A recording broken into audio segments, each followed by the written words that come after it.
Hello, everybody.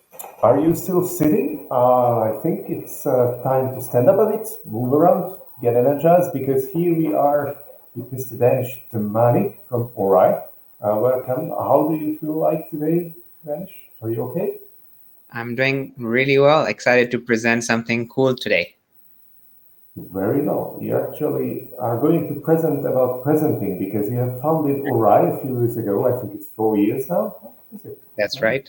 Ah, and just under these 4 years, you've already have more than 300,000 people. Is that right?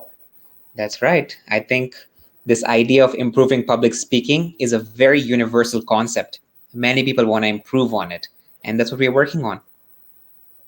Okay, so with a bit of focus, if you can talk a bit about how you can improve or how one can improve the skills of speaking at a job interview.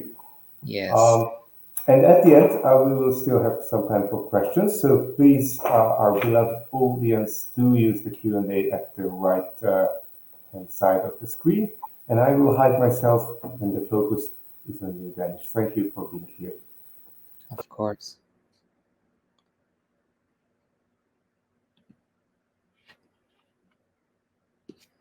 Great. So I'm going to start talking. This is our topic for today, speaking with impact and mastering the job interview. I am Danish. I am a Toastmasters. That is where I became a better communicator and even managed to give my own TEDx talk, which was a big dream of mine for many years. Was able to do that. You can find that talk on YouTube. Just search my name, Danish Dhamani, TEDx talk, and you'll find that. And I'm so passionate about this area that I even created an app with my team called Orai, which is a public speaking app that gives you feedback on your filler words, on your energy, your confidence space, everything that a real speech coach would give feedback to you on. And it's available for free download on the App Store, on the Play Store. It comes with a 7-day free trial, after which it's a paid subscription. But anyone can go out there and try the app as well. It is being used literally by many people across the globe, as we talked about in the intro. But let's get into the topic of today, which is speaking with impact and mastering the job interview. I want to ask the audience, why do we need to speak with impact? If you have two people, one who's in a job interview but he or she is not speaking with impact, and the other one who's speaking with impact, what difference can it make? If you're in the audience, something in the chat box, if you can put something there, I'll read it out. Why do we need to speak with impact in a job interview? All right. So Eric said, in order to influence. Exactly. In a job interview, one of the biggest things you're doing is trying to persuade, trying to influence the listener, who is the job interviewer, that you are the best candidate for this role. That is why you're doing this. So influence is one. You want to create an attractive point of difference. You want to stand out from the crowd, right? Let's say both of your resumes are the same. You both went to a top college, both had a good grade, good GPA, and even had good work experience. But if you speak with impact, you are going to be different. You're going to stand out. If you can show confidence, is the other reason. That's how you really portray confidence, that they should pick you and not anybody else. And this is exactly what those three things are.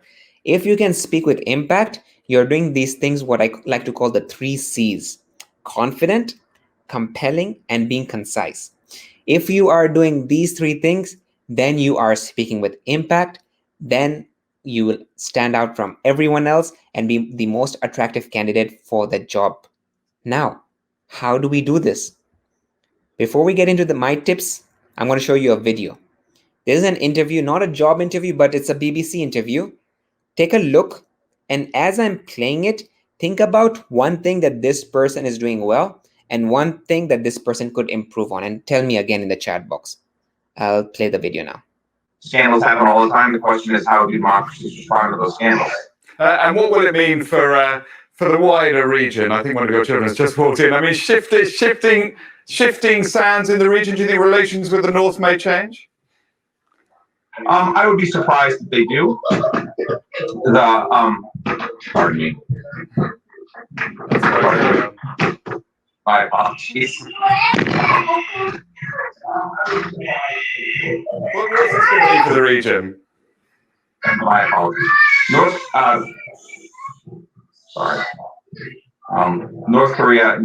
South Korea's policy choices on North Korea have been severely limited in the last 6 months to a year. So that was the video. One thing in the chat box, if you can put, what is one thing that you think that this person did well in the interview?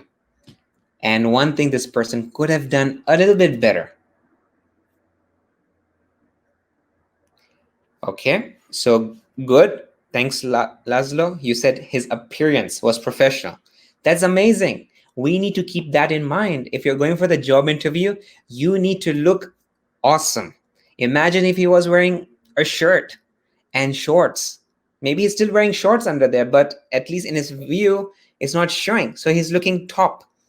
He did not freak out. He kept his cool and he kept smiling. That smile is also very important.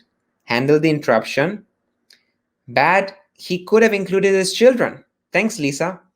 And I think this was very early on during the pandemic, so people were still not sure how do you deal with such situations.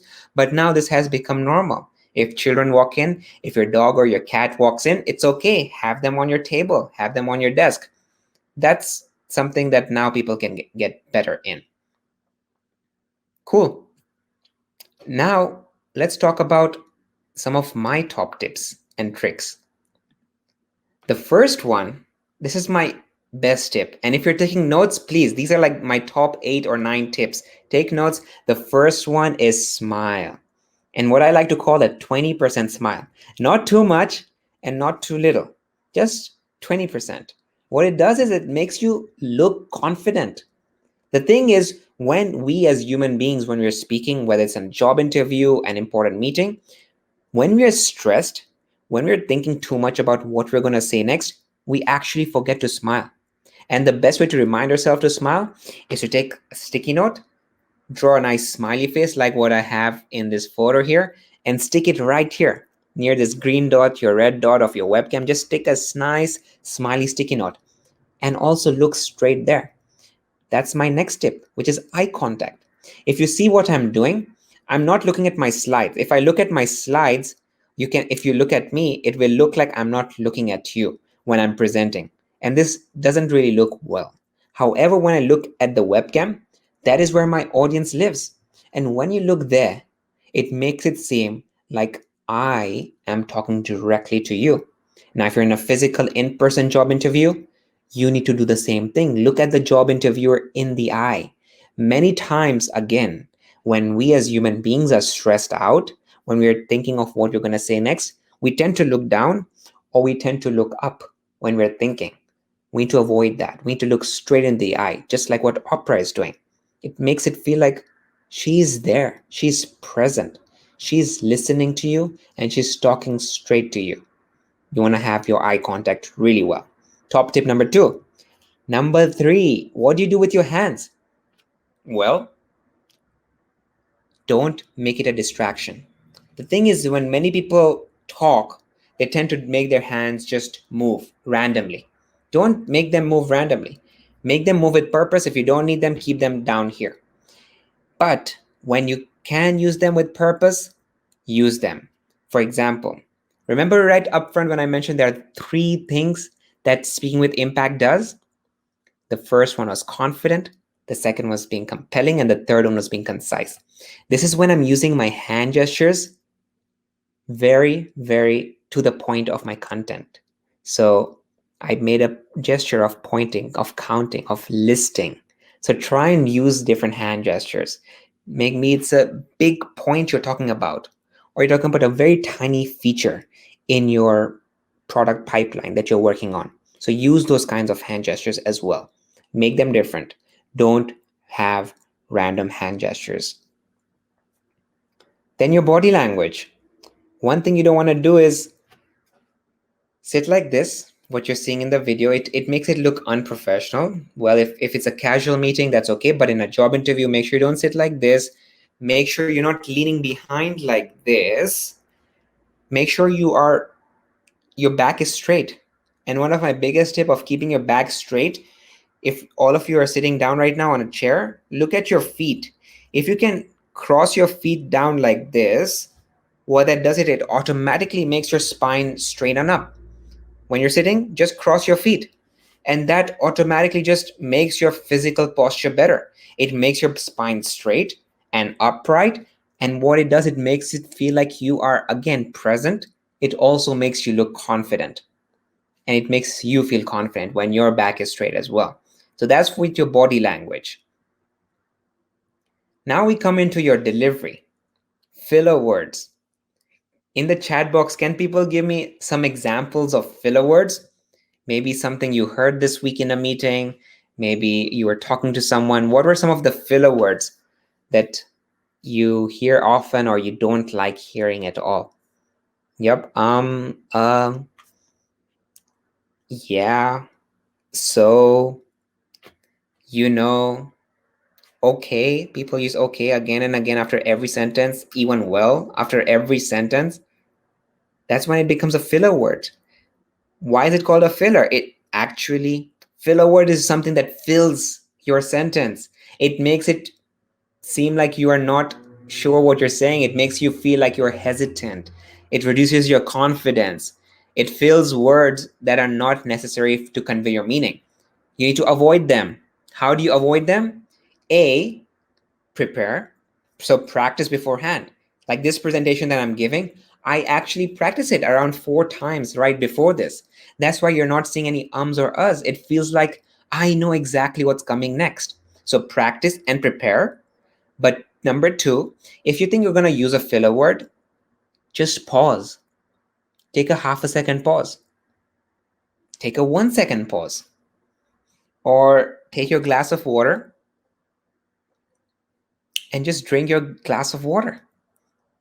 And by the time you put the glass down, you'll remember what you want to say next. It's that simple. But try and avoid the filler words. We listed 8 of them in this chat box. You don't want to say any of those 8 filler words. What's next? It is your pace. When we are nervous, when we are not sure what we're talking about, when we're not confident, most of us tend to talk too fast. You just keep on going. You don't pause. You don't wait to see if the other person is getting what you are saying. So with pace, again, pausing is important, but my tip here to reduce your pace is to take deep breaths right before your presentation. So before I started, I took 4 deep breaths, 4 second in, 4 second out. I call it the rule of 4, like 4 second in, 4 second out, 4 times. It calms you down. It removes your nerves. It makes you feel more present, and it somehow reduces your pace. Try it next time. Someone tells you you're talking too fast, just take deep breaths. You will slow down.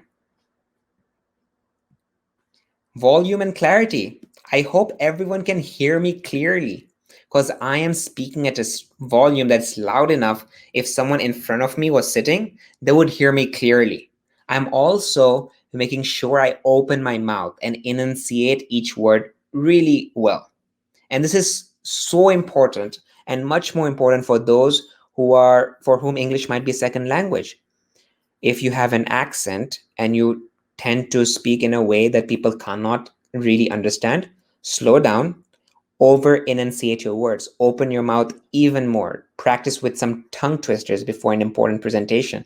That will make sure that the person who's listening to you, maybe he or she's a job interviewer, can really understand what you are saying. And that's clarity.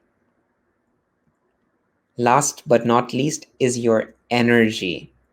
So many times people speak in a boring monotone. They speak like this, where they have no intonations. They just continue speaking in a flat, boring monotone that can actually make someone fall asleep.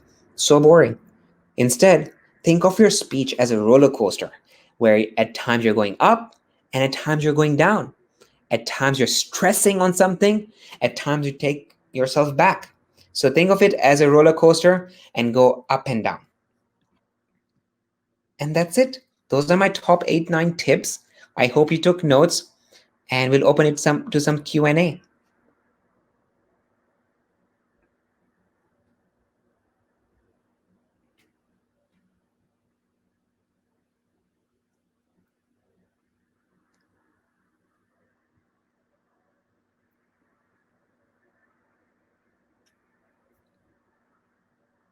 Thank you, Violetta.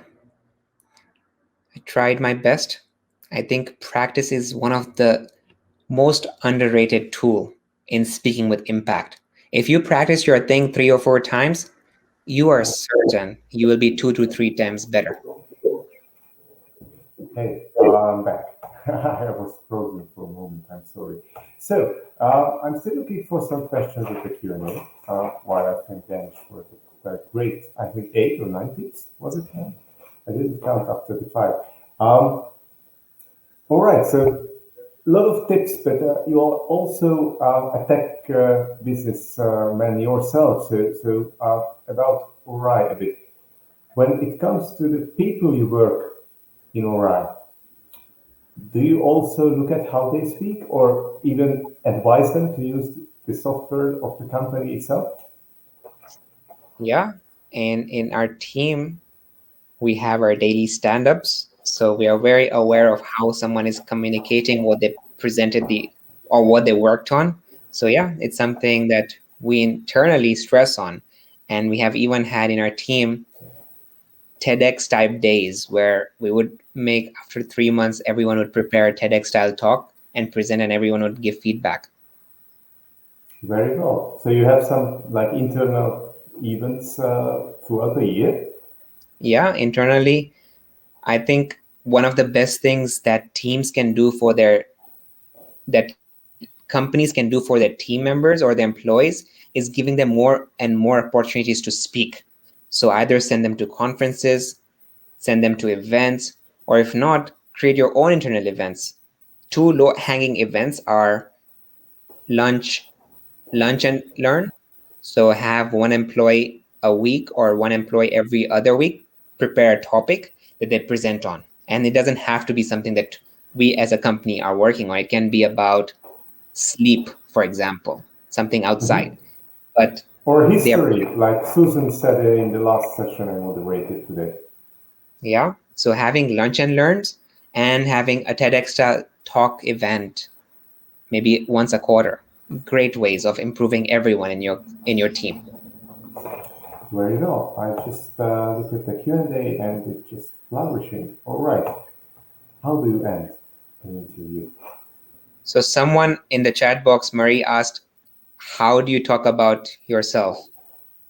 Usually when I do this workshop, I also have like people on Zoom. So I create breakout sessions. And one of the breakout activity I do is tell me about yourself, because that's the #1 job interview question.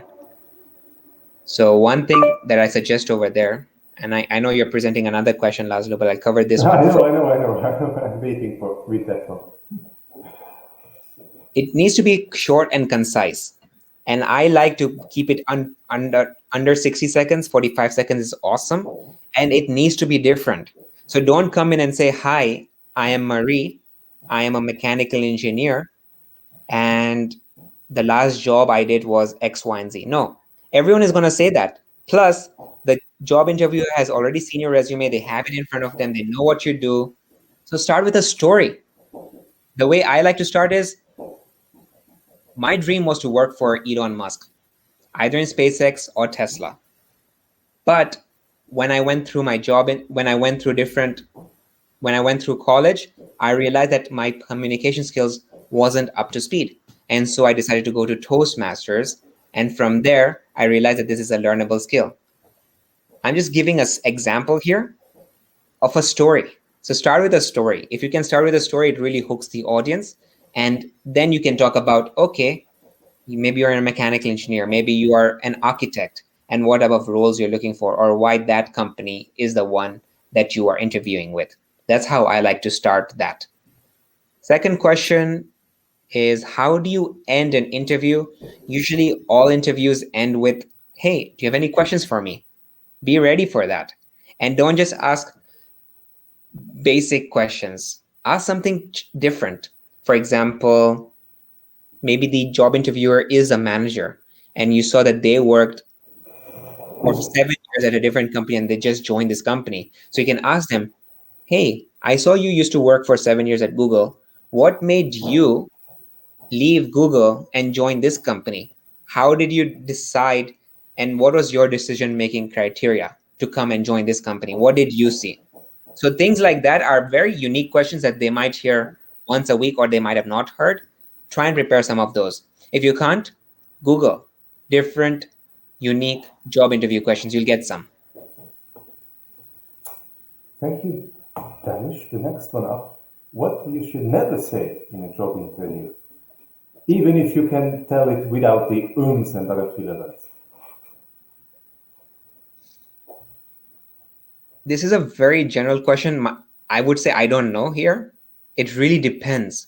There are certain job interviews, let's say when you're applying to a defense contractor, let's say it's Honeywell. There are certain things that they expect you not to say when they're giving you, let's say, simulations. They're making you put yourself in a seat where you already have the job. There are some things you cannot say. So it really depends on the particular job interview. But generally, I don't know if there's one or two things you can't say. Yeah, I think it's always safe not to offend anyone in the room, at least. What about telling someone about yourself? I think it has been answered. Sorry to put that on stage again. Do you know about the users of Orai? What's the purpose of their learning? So, for example, how many of them are actually job seekers, and that's why they are improving their speaking? Yeah. When you sign up for Orai, we give a poll at the beginning on why are you using Orai. So do you usually speak to large audiences, smaller audiences, job interviews, school presentations? And we actually see an equal distribution over all of those things. So many people are, yes, using Orai to better their day-to-day presentations and meetings, but you get those people who are looking for their next opportunity. And for a month, they might use Orai to better their job interviewing skills. All right. By the way, we also have a poll on the right side. So if you feel like, I would be glad to see how many of you speak often publicly.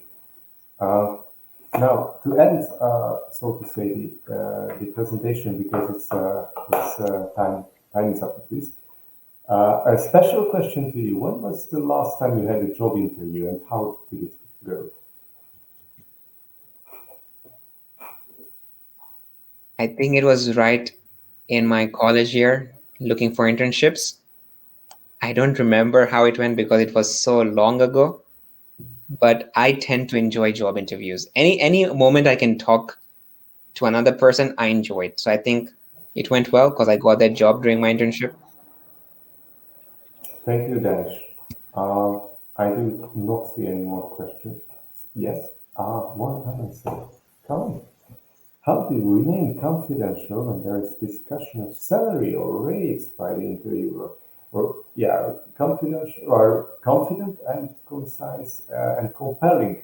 How do you remain?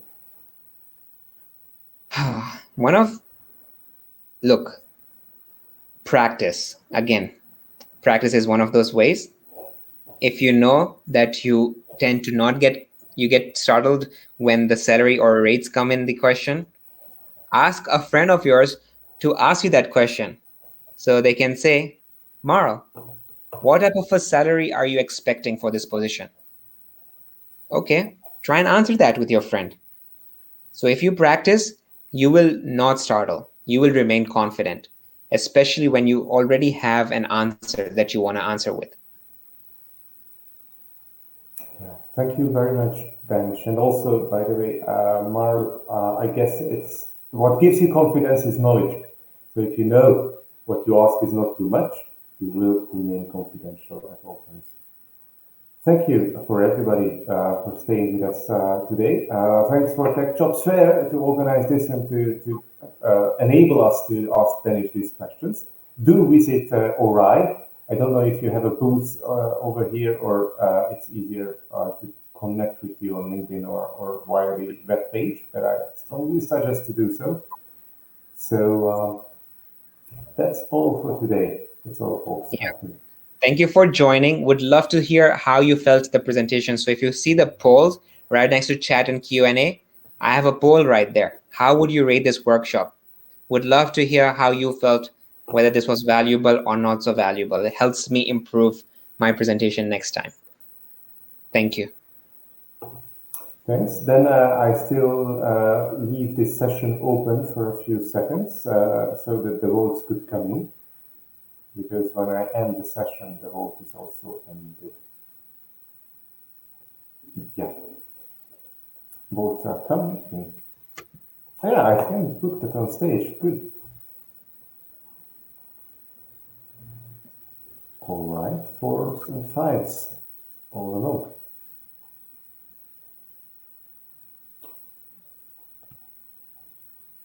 Okay, I think that's the end result, Danish. This is. Thank you, everybody. Goodbye. Stay safe.